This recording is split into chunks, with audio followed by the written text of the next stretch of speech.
नमस्कार, मी संजय तक मी आलो आहे केरळ राज्यामध्ये कोची शहर आहे. कोची शहरमध्ये या लुलू मॉलला या ठिकाणी आलेलो आहे आणि या ठिकाणी आपल्या महाराष्ट्रातल्या शेतकऱ्याला अन्नात देणार आहे.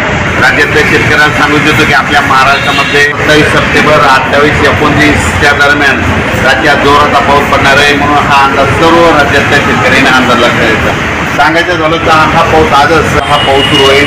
पण त्याच्यानंतर 27 तारखेला हा पाऊस काय होणार आहे, पुढे सरकणार आहे. म्हणजे विदर्भातून काय होणार आहे, तो नांदेड जिल्हा, परभणी जिल्हा, लातूर जिल्हा, हिंगोली जिल्हा, बीड जिल्हा, जालना जिल्हा, संभाजीनगर, अहिल्यानगर आणि इकडे बुलढाणा, अकोला तिथपर्यंत उद्या त्याला लगेच 27 तारखेला ते जाणार आहे.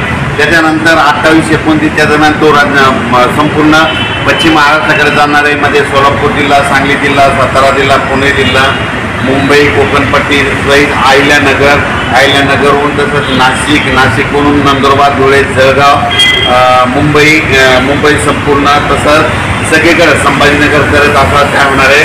27, 28, 29 दरम्यान जोराचा पडणार आहे.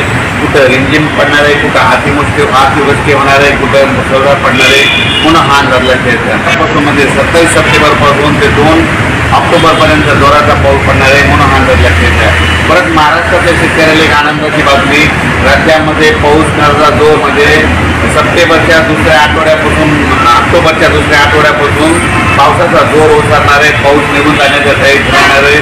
म्हणून सोयाबीन काढायची असली तर ऑक्टोबर महिन्यामध्ये तुम्ही सोयाबीन काढू शकता. कारण की ऑक्टोबर महिन्यामध्ये पाऊस ओसरणार आहे, पावसाचा जोर ओसरणार आहे, पाऊस निघून जाण्याची तयारी ठेवणार आहे. म्हणून या लक्षात घ्या.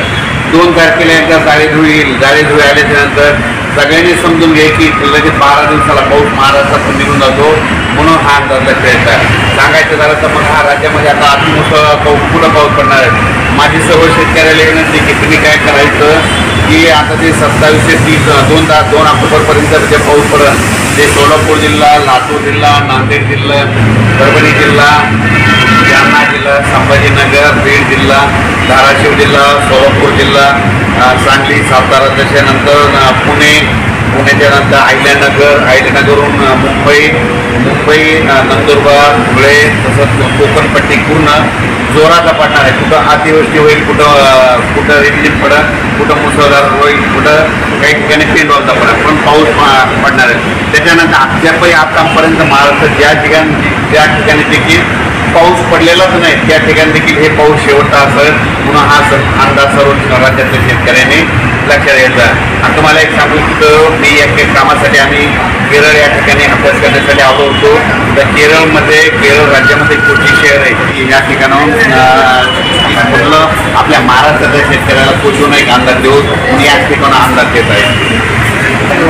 राज्यातल्या शेतकऱ्याला परत एक आनंदाची बातमी, ऑक्टोबरमध्ये सर्व शेतकरी सोयाबीन काढायला आले. तुम्ही काय करा, 2 ऑक्टोबर नंतर पावसाचा जोर होता, मग तुम्ही काय करा, तुम्ही सोयाबीन काढा. दुपारपर्यंत काढायची, चांगलं ऊन भेटले गेले, उन्हाळ्याचे ढिगार मारून ठेवायचा. पण हे केल्याच्या नंतर तुम्हाला सांगतो ऑक्टोबर महिन्यात देखील काय असतं म्हणजे स्थानिक वातावरण तयार होऊन अर्ध्या घंट्याचा 1 तासाचा पाऊस पडत असतो. म्हणून हा राज्यातल्या सर्व शेतकरी अंदाज लक्षात द्यायचा. ऑक्टोबरमध्ये पावसाचा जोर होणार आहे. म्हणून शेतकऱ्यांनी सोयाबीन काढण्याची तयारी देखील टिकावी म्हणून लक्षात घेतलं. आणि त्याच्यानंतर 27 ते 2 ऑक्टोबर दरम्यान जे नदीकाठचे शेतकरी तळ्याच्या बाजूचे काही ठिकाणी एक्सेस पाऊस जास्त पडणार आहे. मग जास्त पाऊस पडल्यामुळे नदीला पूर येणार, पूर आल्याच्यानंतर तळ्यामध्ये पाणी जाणार, तळ्याचं पाणी सोडावं लागणार. त्याच्यामुळे आपण आपल्या पाळीव प्राण्यांची स्वतःची काळजी घ्या. या पावसामध्ये विजेचं प्रमाण एक जास्त असणार आहे, वाऱ्याचं देखील प्रमाण जास्त असणार आहे. म्हणून हा लक्षात घ्यायचा. आणि थेंबामध्ये देखील मोठ्या थेंबाचं प्रमाण असणार आहे. म्हणजे कमी वेळेत जास्त पाऊस पडणार आहे. म्हणून हा लक्षात घ्यायचा. अचानक वातावरणात बदल झाला लगेच एक उद्या त्याला मेसेज दिला जाईल. धन्यवाद.